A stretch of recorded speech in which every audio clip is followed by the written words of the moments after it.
本节目由超级省的同城旅行独家冠名播出，5折住好房，订酒店就同城。好豆奶和爱豆，本节目由银鹭植物爱豆破壁豆奶赞助播出。盲识孔雀骨，探索云南的异野天踪。孔雀拍屏了。马总，欢迎你们来到初冬瓜村，做一日精神村民。快来，快来！哇，好可爱！啊，我太喜欢的孔雀了，真的，这个我会哎。嗨，做了一天的精神村民，真的感受到了更多的松弛感。我们现在就在这里吃饭哦，好香，好美味，好丰盛。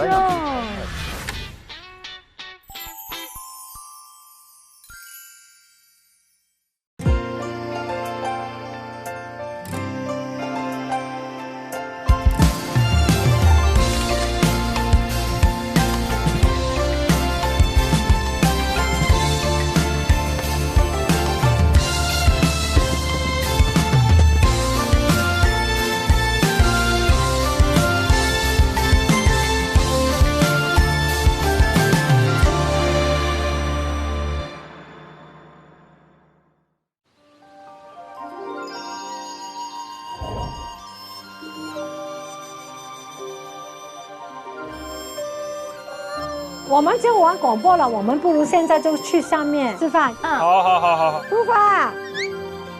哎，这是我们刚才学习这景的地方哎。我们现在就在这里吃饭呢，这啥意思啊？金瓜子任务点哦，有个任务点，重回1倍速咀咀嚼。看剧的软件从1.5倍速开发到3倍速，4分钟看完一部电影，5分钟看完一本书。我们总希望快速获取更多的信息，我们总怕与热点脱节，我们总希望填满吃饭的时间。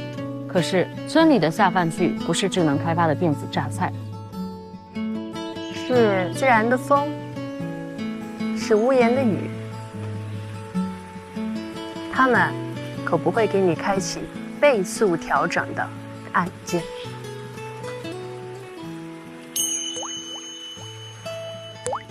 走啊，我们是坐在外面吃的。Meet bread Meet bread my my。 Meet bread my my， 我们又回来了。刚才就是这个大姐教我们织锦。那个 bread my my。 Meet bread my my。 Meet bread my my。 Meet bread my my。 bread my my。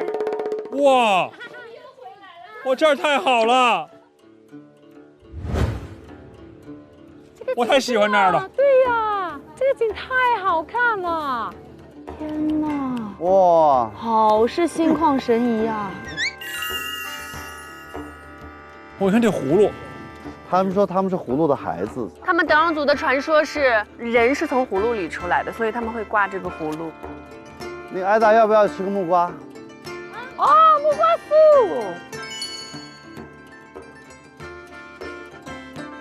你太美了，阿姨给你拍。哎呀，好好看。啊，好棒！哎呀，谢谢。孩子们走。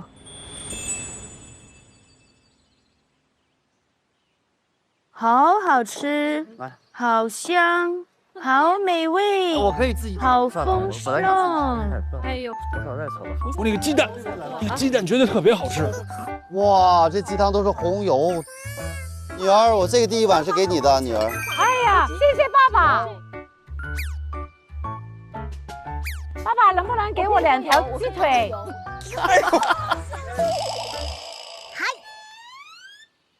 哇！来，哎呦，真的好香啊！给你来点啊！谢谢。这个好吃，这个是那个菌子。这个汤好好喝，吃得了。真的，这鸡蛋也好吃。鸡蛋特别蓬松。我没时间，等我喝完先。你要吃哪个？我只有一个嘴巴，水没有当吃。我觉得虽然今天是下雨了，但是后面一直都没有下了，多好啊！只能说今天和昨天真的是天差地别，有点高。哇，这是太美了！陈姐姐做到！王欣然，不知道开始吃饭了没？真是没赶上好时候。今天一天错过是挺可惜的，真的。哎，今天你们我看走了好远的路，你们应该见识很多吧？就那个水谷舞是最好看的，你看过？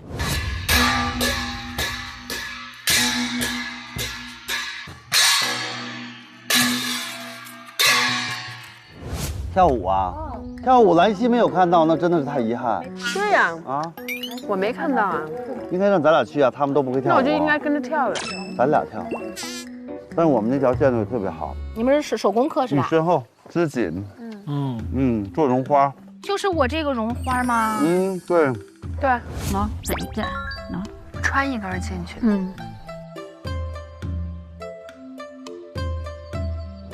你的那个季景很开心，你知道我们两个去弄那个茶叶，我还蛮喜欢喝茶的一个人，但我在此之前从来没有听说过酸茶，居然能亲自体验。离开这个世界之前，我曾试过了。我们才发现，原来它都不是在6种茶叶里面的那种做法，它是独立出来的。我今天才知道。哎，宝贝们！哎，宝贝们！恭喜你们获得村民资格证，这个是送给你们的小礼物，还有贺卡，可爱，非常感谢。你要带给我们了哦，谢谢谢谢谢谢，哦，谢谢谢谢谢谢。哇，2个啊，一个人2个，我会不会有点贪心啊？谢谢。不会吧？哎，只有你2个哎，谢谢。德高望重啊！你真的是德高望重啊！谢谢。哇，谢谢。谢谢我的丽丽，来抱一个。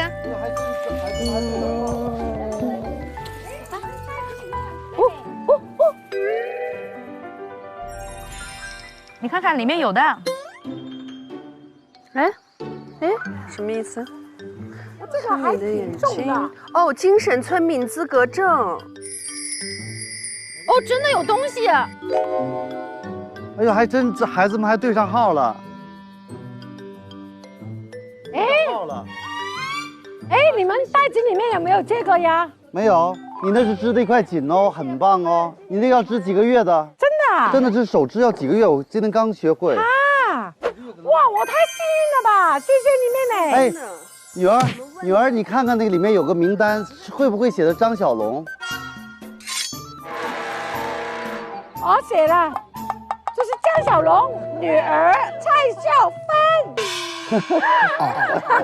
哦，这个是陶欣然的。哦，你帮欣然收。哦。哎，我们来读一下好不好？上面写的什么？来，村里的耳朵是可以听得见夸赞的。那是什么礼物啊？耳环。哦，它有耳环哎，所以可以听到。加上哥哥给你买那个手串，你已经全了。德昂族代言人了。村子里的笑话是可以自娱自乐的。精神村民资格证，村民名称杨九郎，地址出冬瓜村。你的小礼物是什么？我的小礼物好像是一包茶叶啊，酸茶。哇，它装得很好。哇，它装得很好。你的礼物是个这个吗？葫芦丝，村里的时间是可以被忘记的。哦。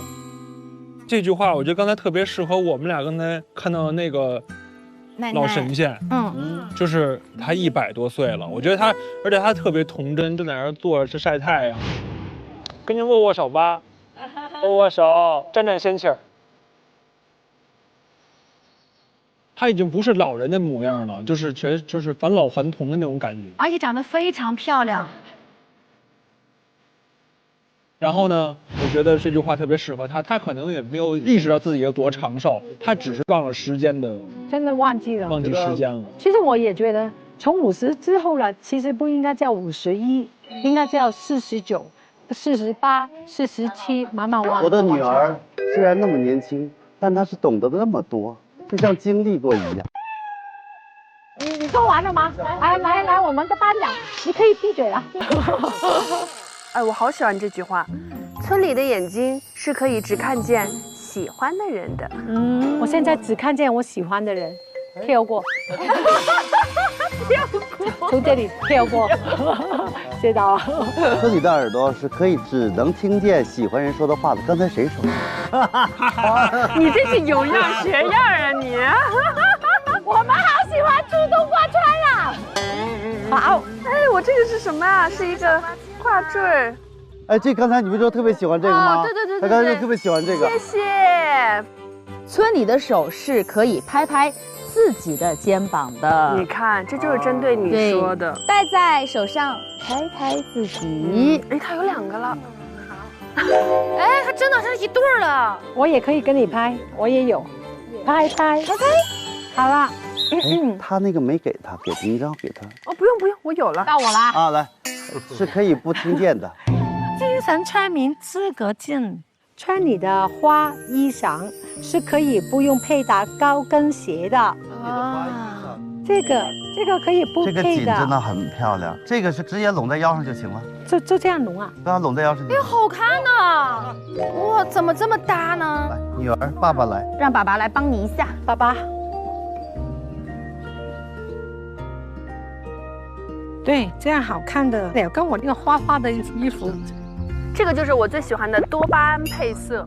哎，能不能我尝试一下？我觉得哥你可能不对，你得多缠一条。哥没有不对的时候。哥啊，哥要是我爸不对的话，我爸永远都是对的，只是刚才说话太多了而已。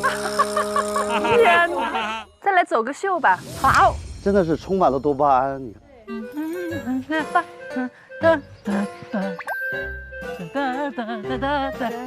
看。完美！我觉得你女儿的精神状态有点……我女儿的精神状态越来越靠近了，越来越靠近她了。真的，我们都是一家人。好，现在我们要读出身体不太好的陶欣然。村里的发色是可以不用每天洗头也能戴的。啊！哇，如果他在，真的是很配合。对，我觉得很适合他，因为他的头发是很好看的，就这样插上去就很美了。对呀。好，这里把我的脸 P 成他。谢谢。太感动了，谢谢哦，真的好感动，好感动啊，真的是。我刚才就是听那句话，我觉得真是特别好，就是时间是可以被忘记的。我觉得忘记时间第一件事就是把手机丢了。刚才我俩在路上就在说，我们到了村里之后，我们竟然没有看手机，除了拍照片，就为了拍照片。对，我没看，因为我们有相机，我们就没看手机。就是我们这些手机依赖症的人，竟然能够不看手机。但是你说要是回去，你想保留这个松弛的状态，其实基本上是不太可能，因为大环境根本做不到。对。我觉得就是当我们从这儿走出去之后，找一些好的理由让自己放空一下，忘了。你的意思我知道，就是说咱们尽可能靠近，但是有一些东西也不是说努力它就能克服掉。是的。其实我觉得我们作为都市人真的是不可能没有电子的东西。就像小朋友现在没有电子也不可能，因为他们教学那边也需要。是的。但是我觉得我们也可以去到像这样子的城市啊，有一些比较让你可以放松，然后把那些东西都抛开，哪管是1个小时、半个小时还是2个小时，都也很好了。对。回去要找一个好的理由让自己休息一下，小隐于野，大隐于市，就是我们要在城市里要找一找能够让自己放空一下的时候。然后，如果实在在大城市我们没有办法的时候，我们走出来啊，我们到这儿来做小隐也可以啊。但我喜欢那4个字，小满即安。对，我特别喜欢那4个字。这也是我们现在都是在共勉的。展龙老师，我能说一个你的那个事儿吗？他说不可以，直接说。你还记得那会儿我跟你介绍那个杨师傅，就是那个做按摩的师傅吗？其实杨师傅背后跟我说，让我开导你，劝导你，因为那个时候我们去做按摩本身是为了什么？松弛放松。他1个小时的按摩没有办法躺下，他趴在那儿躺在那儿，他那个手机永远是捏在手上的，底下有个洞，对，底下有个洞，他手机永远在那儿，然后按着，师傅说你趴着别动啊，他等一会儿起来回个信息，等一会儿起来回，知府没有办法正常的开展工作。所以说，我觉得我是有进步的，对你现在进步了，比以前好一些吧。这中间过了10年了，对吧？我觉得你现在的整体的精气神状态反而比那会儿要好，因为心态变了。那个时候不是小满则已的那个感觉，小满即安的感觉，那时候特别想往前冲，对，所有的事情都要去做，谁的事儿都要去管。现在就做减法，或者可以选择了。说实话，虽然我这个年纪了，但是呢，其实我也没有放下，我每一件事情我都会管，就算是一个普通的朋友，他如果有事情呢，我还是会愿意去听他发生什么事。可是你会选择给值得的，说值得啊，就是他也觉得我值得吧？是啊，对啊，互相的。其实就像稻田里头，你跟小鸟，你跟欣然一样的，就是为什么你说完那句话，欣然也会马上崩溃，马上就眼泪飙出来，是因为你们互相懂得，互相值得。就是如果你表达出来以后，对方的人啊，没关系啦，其实我也不在乎，那个就是就不一样了嘛。对，就不一样了嘛。所以很多时候，你愿意全力以赴去聆听，去给予，去支持，一定还是你觉得值得。那当然，对呀，所以啊，但是他以前不是的，他以前就是不管你要不要，我觉得你需要，我要给到你，我要给到你，我要给到你，因为我觉得你需要。哥哥那时候的状态，他是满负荷的情感输出、体能输出，一切的输出，他把自己调在100，那个油门踩到底再往前跑，所以他会很累。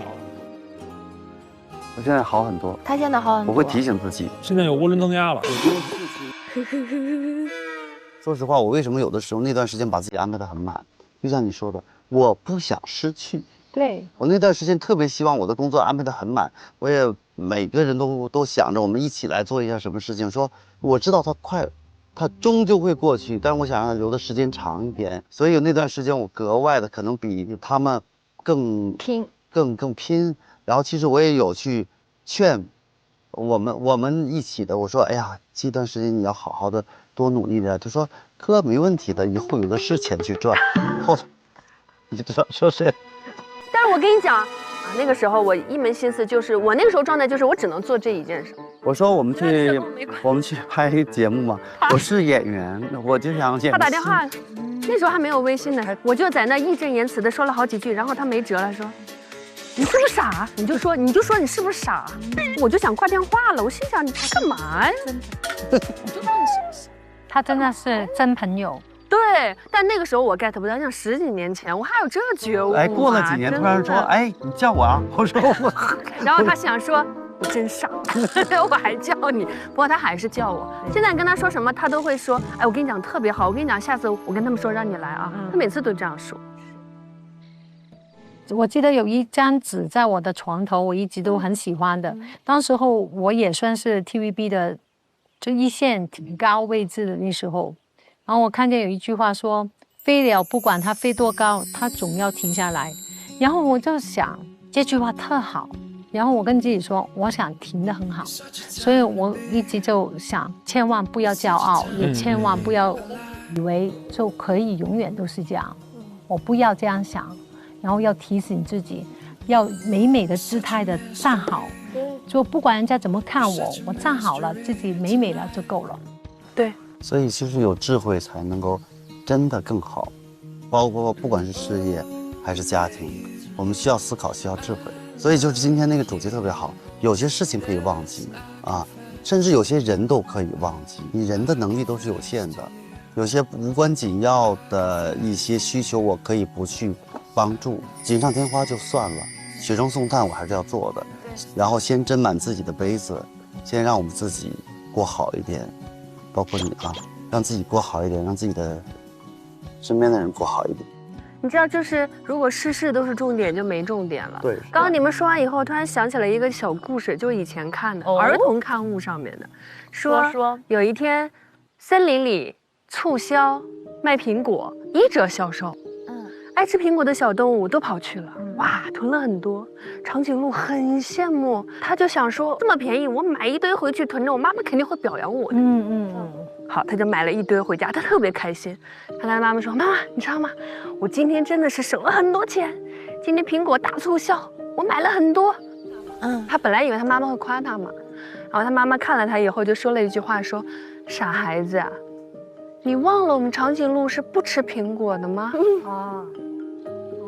哦，这个点在这儿呢。哦，你明白吗？是的，是的，就是那种感觉，就是你却忘了自己最需要的是需要什么都不知道了，对只管就是那个事情而已。对，这个比喻很好啊。好，我们今天真的是太开心了，太开心了我们还是早一点开车吧，好不好？走，女儿走，那我们去腾冲是吧？对，好，走。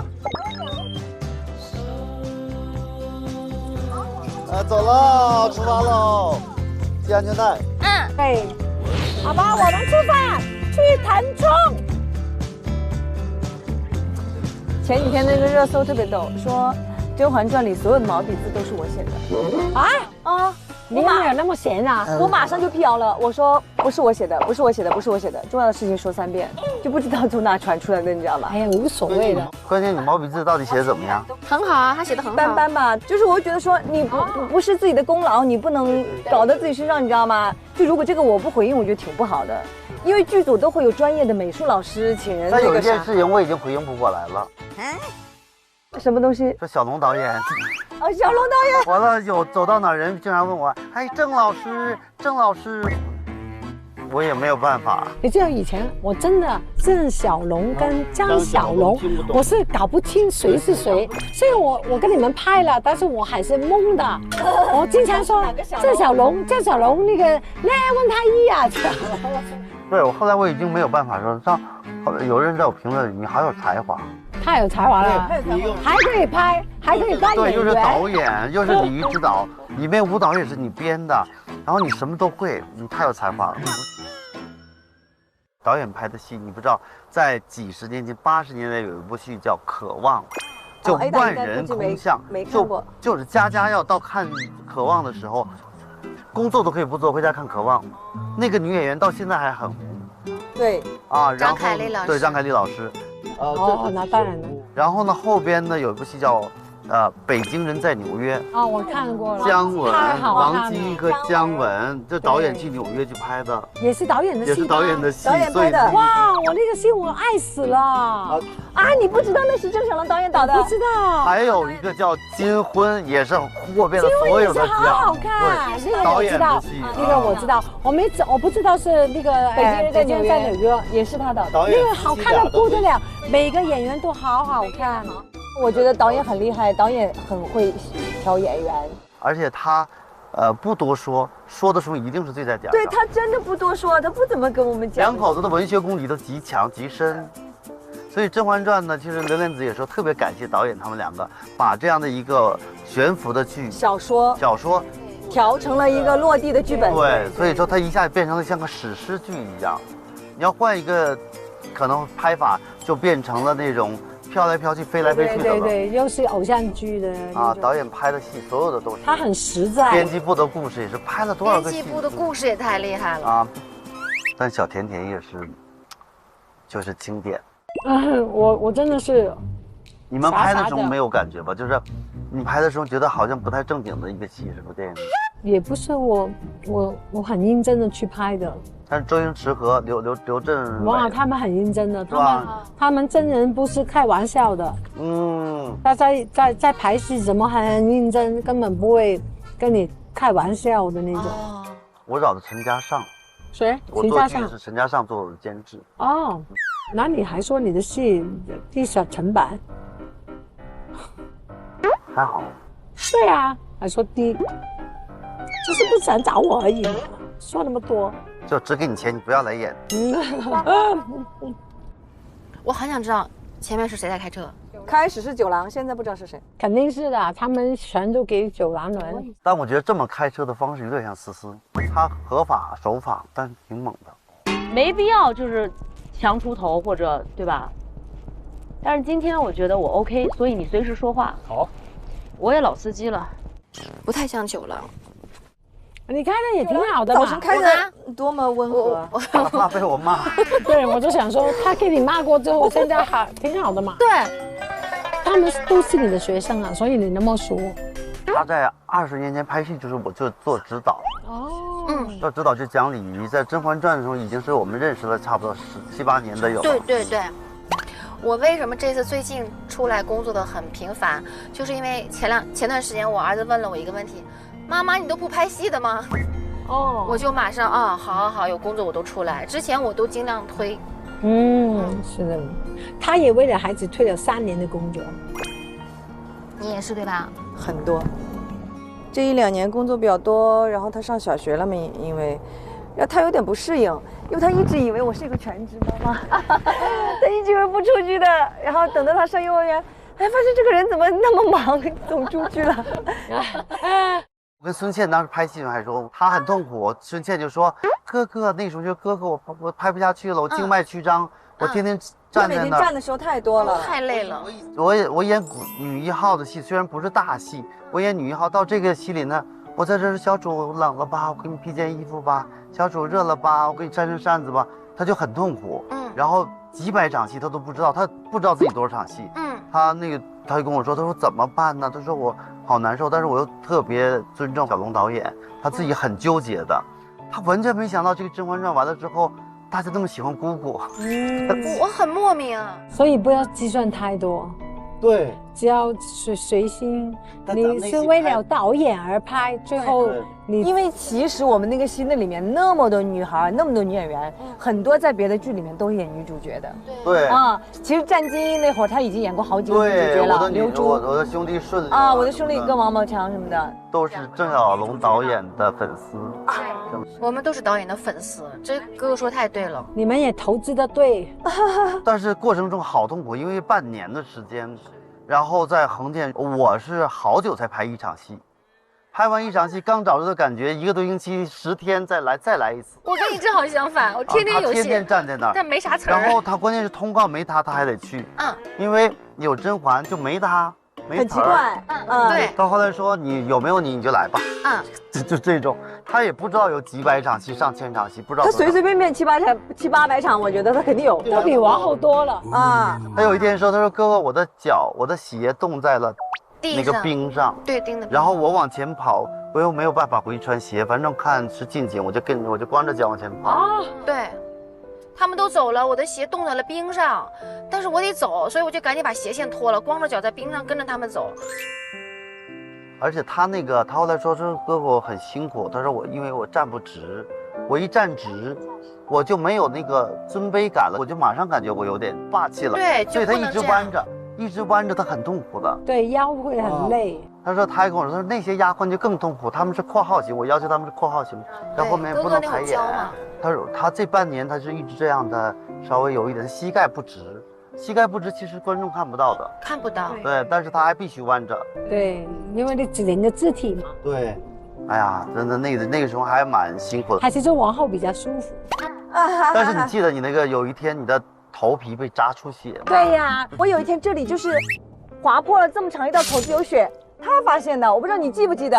记得。有一天去卸头发，去那个梳妆间，呀，先生你怎么流血了？我说他流血了，我一摸流血了，这么长一道口子。这张戏还是蛮辛苦。后来特别逗，有人问我说：“甄嬛传没有放完对吧？你遗不遗憾？你有多少戏没有？”我说：“我的戏就剪掉了1场戏，全部都保留，全部都在。我那里还有《甄嬛传》的全剧本。对，它。”纸质版的，我有一个习惯，就是保留那个我很喜欢的几部，就写得很好的那个剧本。反正我觉得我们拍的还挺顺利的啊，特别顺，而且来了雪就抢雪的戏，好漂亮啊！本来说是9个月的，给我的档期，后面半年就拍完了，多快啊！好快，特别快，而且导演特有数。对，我跟制片人在聊的时候，制片人说。我们这节目没有任何走别的想法，其实也不应该，因为我们是介绍中国好美好嘛。他说你们太可爱了，他说你们给的东西出乎我们的意料。我们有10年的感情，我们还有原来的角色，说实话，后来的生活。虽然是有10年的感情，但也并不是就是不停的联系，其实也是停留了、冰封了。不过说实话，也是在微博啊就可以看见对方啊，现在在忙什么呀？就是我们一见面不觉得有任何一丝的陌生感，对，但是我们没见几面，对，特别逗，对，熟悉的陌生人，对吧？太逗了，一见面就是拥抱在一起，叽里呱啦就开始吵死了，这帮人就没有觉得那什么，就是因为这10多年一直没有停了，在网上的神交，然后大家在角色当中，在一个戏里面就像一家人一样，哎，挺怪的，挺逗的。咱们那会儿拍《甄嬛传》的时候，微博刚有，都是彼此在关注微博，他们还在微博上互相呼叫，挺有意思的，挺好的。我还是丽丽他们说，你看你连个微博都没有，他们帮我注册。对，那时候在现场都在说，我也是杀青以后才有的微博，我都忘记什么时候有了。Ada 就是很爽快。对，他没有很多的那种娇柔造作，真诚，很真实。我觉得就活明白了。对，他就是这样的性格吧。你要让他改成那样，他也改不了。对，拍戏我可以，我可以演。我觉得你在内地、在大陆待的要比香港多得多。对，那也不是住来说了还是香港，但是我一来，对我两边跑嘛，就感觉你一直都在。就是因为你嫁到内地了嘛，对，我就是这里的人，对，所以就是本来就是一样的，一家的，就是你的很真实的那个感觉，就是这回家的感觉。对，你知道吗？在香港啊，我如果没有记错的话，我是香港第一个自己公开我结婚了一个演员，因为香港那时候狗仔队好疯狂。你不可能说的，很多人都是收起来的。我们那时候我就跟我老公说，我说要不就别结，要不呢结了我们就公开，怕什么呀？我们都已经决定了嘛。对。然后我们自己写，我自己写，各位什么传媒朋友什么的，我说我是什么，我要结婚了，我已经找到一个极品老公，他是爱家庭、爱老婆、爱什么的。然后呢，我说我们决定要结婚了，祝福我们吧。这样，我就叫我今年发到每一个布行里面啊。然后你知道那些人怎么样？因为有些记者是我们的朋友嘛，他们还打电话过来我公司说，真的假的？有人啊，木印 Ada 写一封信过来发给我们的报章啊，哎呀，你们要小心。然后我竟然说，那个是真的是 Ada 写的，而且是 Ada 告诉你们的。他说不会吧，吓死他们了，都给他们震惊了。我们真的是，我觉得有些东西不用怕，很多东西就是你不用收起来，对，其实总会有人知道的，就公开吧，又不是不见得光。以前我们那些狗仔队啊，香港的狗仔队，他们的那些哇，这简直就是创作。对，创作哇！我的天啊，真的是，根本就不是真实的。他只是拍完访问你的都是废话。对，他们就已经把那个故事已经写好编好了。他们问你的也是，就是要你说话的表情。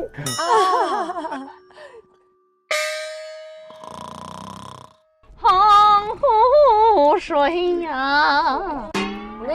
我跟你讲，你要放《红楼梦》啊，我能全跟着唱。来呀！夜半三更哟，盼天明。哇，这你看住在这个乡下，他怎么出去啊？他就是那种盘山路，小的路，有一条小路。你要看我们这个就是中国的路修的，就是中国速度，中国的路修的，去贵州去云南看盘山路这个隧道一走多长时间？你说多厉害啊！其实你细想多伟大呀！就在20-30年前都不是这样。对，所以中国的速度是真的很快。这几年真的是很恐怖，非一般的快。所以其实很骄傲的。对啊，而且你现在都不想出去很多地方去玩，你想在国内玩。对呀，真的，而且他们做的那些民宿哦，哇，好看的不得了，高级的不得了。像咱们在景宁那个天空之城。对啊，有些你看他们是小成本的，但他们做的很细心。欣然也是啊，做了一部很好的电影。对，今年快要我们到时候帮你哈，如果你需要的时候。好，哪怕摇旗呐喊。用那个用那个当地的语言拍的吗？男主那一撇是用安化的塑料普通话，然后呢，我那一撇是用塑料广东普通话。哦哟。哦。我跟你说，一定要有口音。你看思思这个事情，我说过很多次了。你别总说他。不，他是要改的。他说自然会让人有距离感，就会觉得他在表演。其实你提醒他是因为你真的关心他。因为我真的觉得我也留意到是这样。他太就是这一下，他就是很想告诉我们，就很用力。但是你特别不想听。我原来就总这么说的，我现在我都怕我。他天天怼他，我都把他怼成抑郁了。我原来就不会啊。他要是那种一说他就会很敏感，就很难受的人，那我就不说了。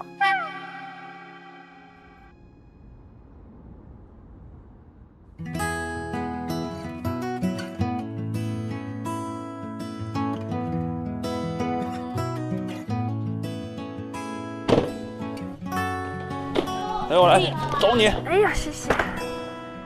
因为艾达没到呀。艾达姐已经手快进去了。那几个人哪去了？倩倩、思思，太好吃了。太好吃了吗？那我也来点吧。亲爱的，能给我们多拿点吗？芊芊，快点，掉队了。来啦！我给你拿好吃的去了，不让你带走。那还是还给你吧，还是还给你吧。给我，在我嘴里。吃我的口水吧。这么恶心，这么恶心死了！我喝完你喝的茶，我不恶心啊，扯平啦。你看，哎，过了桥就是了吧？谢谢，快关门，要不然你蚊子进来。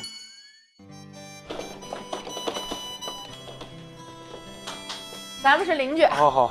班长，你办公的吗？要不然都过来住吧，你们。哇，点了熏香，这么好。晚安。晚安。晚安喽。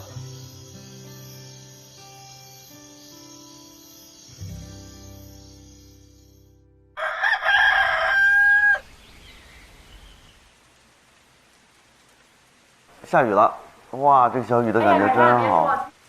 哎，你别说，青山绿水，有点小雨丝儿。哎呦，这配色太好看了！你看，就缺一个我了。哎，这酒店会不会很贵呀？你看，这酒店啊，是我在同程旅行上订的，真的少，特划算。不管是机票、酒店、火车票、景区门票，甚至是跟团游，都超级划算。千算万算，同程旅行真划算。哎呀，我可真会省啊！快来，孩子们去餐厅。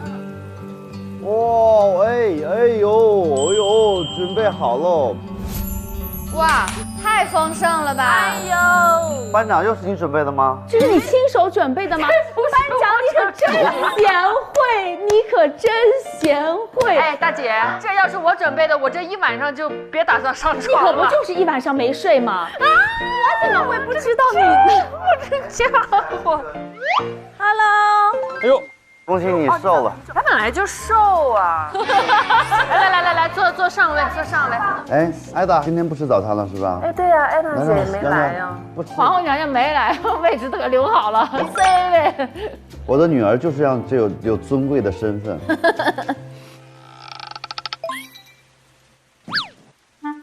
哎，我的女儿，哎呦，我的女儿永远是像她爸爸一样美。当然要很漂亮啊！跟你们吃早餐啊！我们快吃吧，我们刚开始。走丢了呢，我以为。所以你昨天开车开的怎么样？开得很爽。别急开车。人家开的好的不得了，两个人在旁边不停的叫救命，烦死我！好吧，我们出发去腾冲。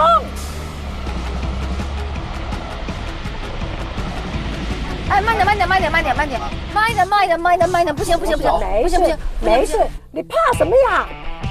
我是在这里当司机好多年了。慢一点。不行，怎么样也不会让我停下来的，我的脚步已经往前冲了。慢一点，不行。不行，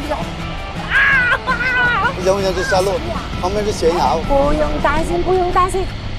担心。嘣！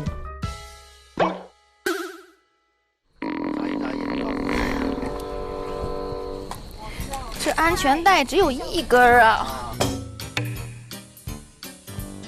哎，下坡就不用踩油门了啊！不行，妈，别说话，哥到了悬崖了，要不要太接近？慢点，不要！我都要站起来了。你真的不用？我一直在踩刹车，虽然后排也没有。为什么你们拍什么呀？他现在已经后悔来了这个节目。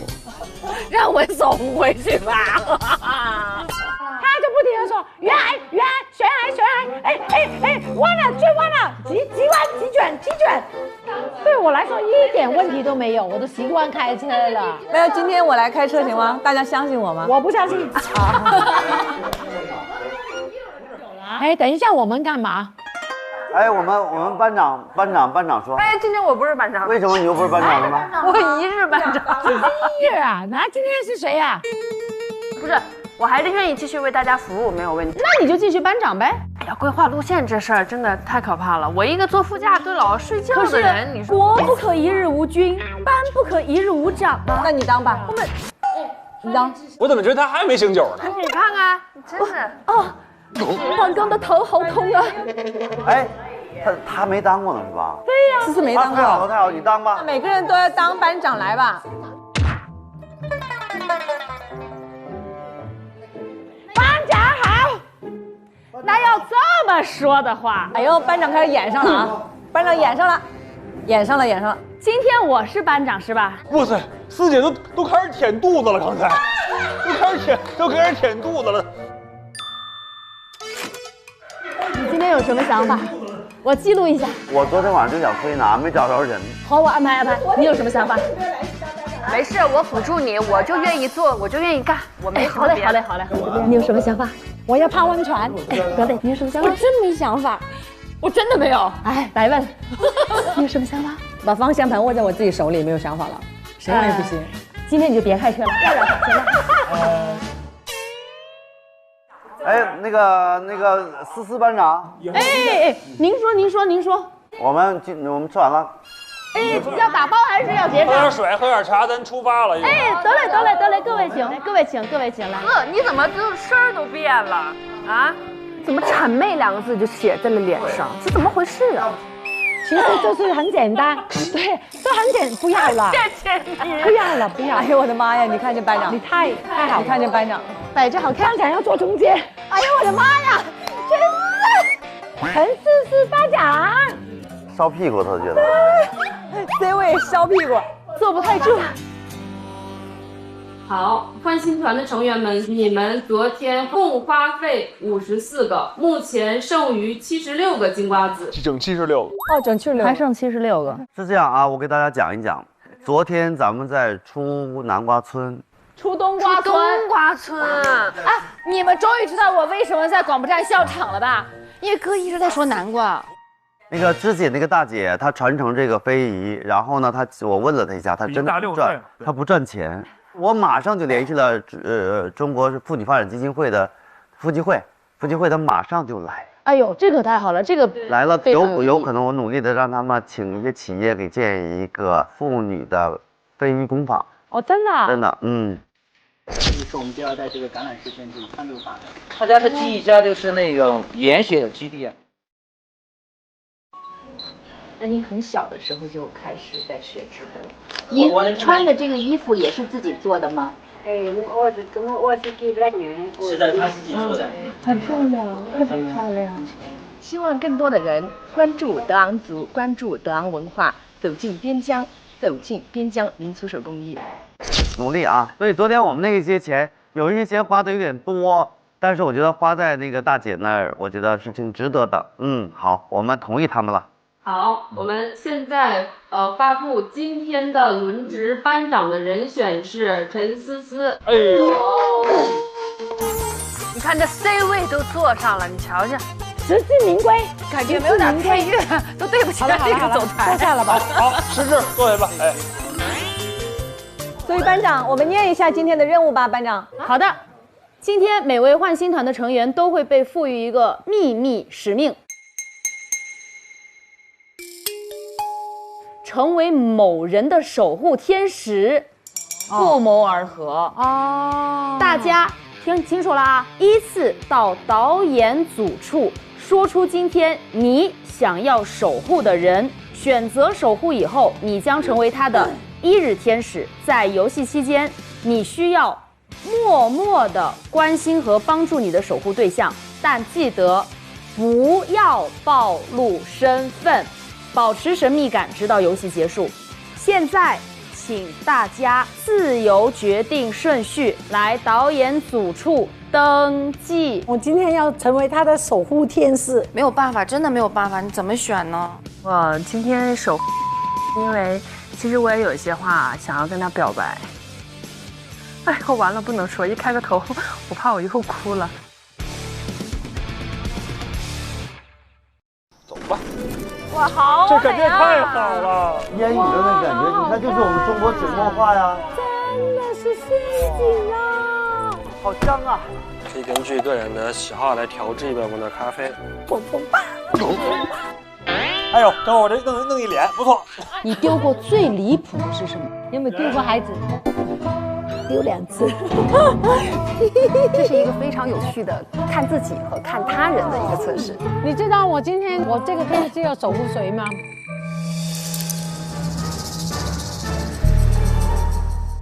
打开同程旅行，订酒店、机票、火车票，买门票，轻松万算都划算。7月17日第2周起，每周3、周4中午12点正片更新，会员抢先1周看；周5中午12点，会员专享策划衍生，正主聊不停；周6中午12点，会员专享加更版，看更多正片未播的精彩内容。周中花絮、预告定期掉落，还有会员礼包换新小站，包含超多独家内容。快来和娘娘团一起开启换新之旅吧！咱这一期咱们继续答点题，好不好？我们还有脸答题啊？上一期答的那么烂。没装备禁足弦乐阁期间，以下哪件事情最有可能发生？这个我还要回答吗？他已经管不了别人了。安利荣那会儿就去给勤政殿给皇上唱歌了啊！对不起，那个不是我演的，是我的替身去演的。你俩太差了。水平太差，得了吧，你这水平也不咋地。那我对了呀！你看下第2题来，眉庄生产时薇恩太医给他喝了什么而好转？我觉得多种药萃取，我应该是有这些词儿。你看，这又是一个当事人振振有词啊！我等着他错，看一会儿会不会打脸、啊？对，我等着他错。我跟你讲，下次再有这种题目，你就挑那不可能的选。那我挑那不可能怎么选？那你这命，你说什么？我必须对掉题，今天来。快说答案！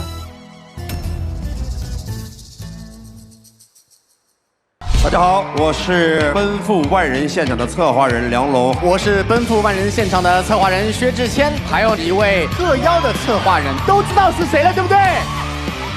让我听听你们为谁而来。我们将带领一群音乐人，通过每一场真实的线下售票演出，一步步冲到属于他们自己的万人演唱会。欢迎来到喜人奇妙夜。1周的工作做完了，老板的嘴被我堵住了。周末包饺子的馅儿我已经和好了。招静在哪儿？可以来约我了，因为周五我们下班了。